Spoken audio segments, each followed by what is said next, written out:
انہوں نے اگر ان کو سازش کے تحت بٹھائی دیا تھا کیونکہ عمران خان ملک تباہ کر رہا تھا، آپ اس طرح ایک ملک کو استعمال تھوڑے سے لوگوں کے ذاتی مفادات کے لیے نہیں کر سکتے۔ 22 کروڑ لوگوں کا ملک ہے، تھوڑے سے لوگ اس ملک کو اپنے مفادات کے لیے تباہ نہیں کر سکتے۔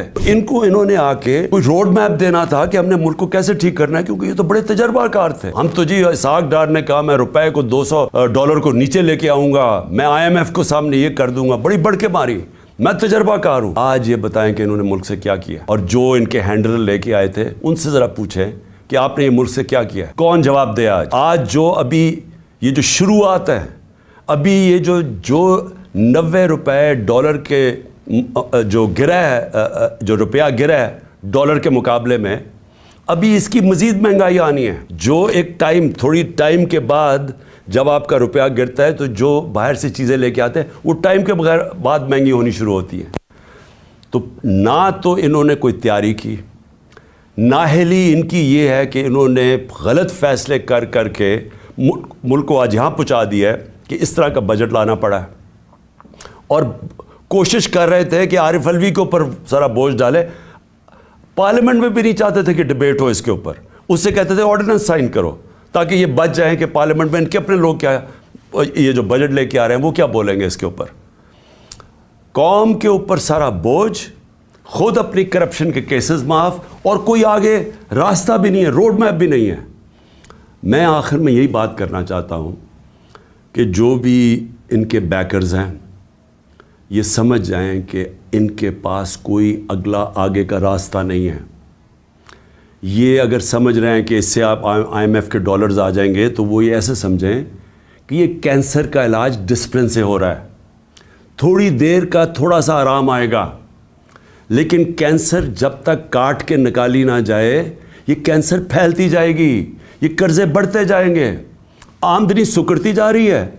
ہماری ریمیٹنسز جو ہمارے دور میں 17% انکریز کر رہی تھیں، ہماری ریمیٹنس میں 17% اضافہ ہو رہا تھا جو 31 ارب پہ پہنچ گئی تھی، وہ ان میں اب 11% کمی آ گئی ہے۔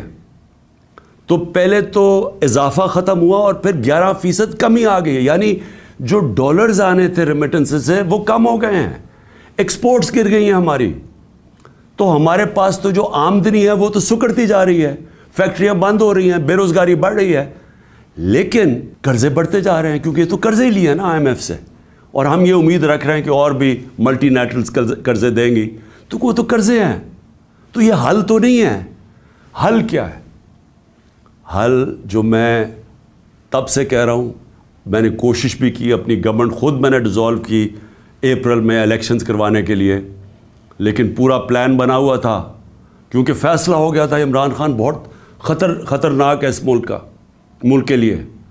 تو تب سے وہی ابھی بھی حل ہے۔ اس ملک میں اگر ہم نے صاف اور شفاف الیکشن نہ کروائے، ایک پبلک مینڈیٹ سے گورنمنٹ نہ آئی جو کہ پبلک جس کے پیچھے کھڑی ہو جس گورنمنٹ کے، وہ گورنمنٹ پھر مشکل فیصلے کرے، وہ جو میں کینسر کو کاٹ کے نکالے ملک سے، اسٹرکچرل ریفارمز کرے، جو آج ملک کی ضرورت ہے، رول آف لا قائم کرے، گورننس سسٹم ٹھیک کرے، تب جا کے یہی جو کرائسس ہے یہ ہم فائدے میں اس کو کر سکتے ہیں۔ یہ جو ہم دلدل میں پھنسے ہوئے ہیں اس میں نکلتے نکلتے ہم ملک کو پوری طرح اٹھا سکتے ہیں۔ یہ ہمارا فائدہ ہو سکتا ہے کہ ہم اس کرائسس سے ملک میں اصلاحات کریں، لیکن وہ گورنمنٹ کر سکتی ہے جس کے پاس پبلک پیچھے کھڑی ہو۔ جب آپ کے پاس پبلک مینڈیٹ نہیں تو آپ ان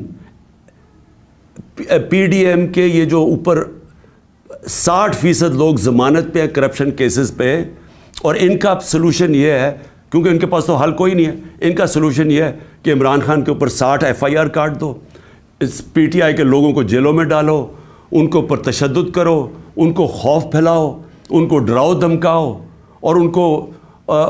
اور اس طرح کرو کہ جب وہ بالکل پارٹی ان کی ٹوٹ جائے تو پھر الیکشن کرواؤ۔ وہ ہونے نہیں لگا، کیونکہ آپ جتنا زیادہ دبائیں گے وہ پارٹی اتنی اور اٹھتی جا رہی ہے۔ پبلک کوئی بیوقوف تو نہیں ہے، پبلک تو فیصلہ کر بیٹھی ہے جس کی وجہ سے یہ ڈرے ہوئے ہیں۔ تو صرف اور صرف عمران خان کو باہر کرنے کے لیے ملک کو تباہ نہ کریں، یہ اصل میں جانا ہے ہماری سیکیورٹی کے اوپر. جو آج ہمارے حالات ہو گئے ہیں, ہم تو کسی کے سامنے اب کھڑے بھی نہیں ہو سکتے, کیونکہ ہمیں تو انہوں نے ملک کو ادھر پہنچا دیا ہے. 300 ارب ڈالر سے کم تو ریزروز رہ گئے ہیں. ہمارے پاس کیا اب ہے کہ اپنے پیر پہ کھڑے ہوں, کسی کو کہیں کہ نہیں جی ہمیں پاکستان کی خودداری چاہیے, ہم پاکستان کی سوورنٹی چاہیے. ہم کیسے کہہ سکتے ہیں جب ملک کے حالات یہاں پہنچا دیے؟ اس کے لیے اپنے ملک کو بچانے کے لیے طریقہ یہ نہیں ہے جو کیا جا رہا ہے کہ ہائی کورٹ کہہ رہا ہے کہ الیکشن کرواؤ. وہ الیکشن کمیشن جناب بیٹھی ہوئے کہ نہیں ہم الیکشن نہیں کرواتے, وہ بہانے مار رہی ہے الیکشن کے. پاکستان کا آئین کہتا ہے 93 میں الیکشن کرواؤ, یہ کوئی بہانہ مار ہے, کوئی صرف ڈرے ہوئے ہیں الیکشن ہارنے سے. پاکستان کی آئین کی وائلیشنز جس طرح کی جا رہی ہیں اور جس طرح آگے پلان بن رہا ہے, یہ جو بھی لوگ سمجھ رہے ہیں کہ اس سے وہ اپنی ذاتی فائدہ اٹھا دیں گے, وہ ملک کو ڈبو دیں گے.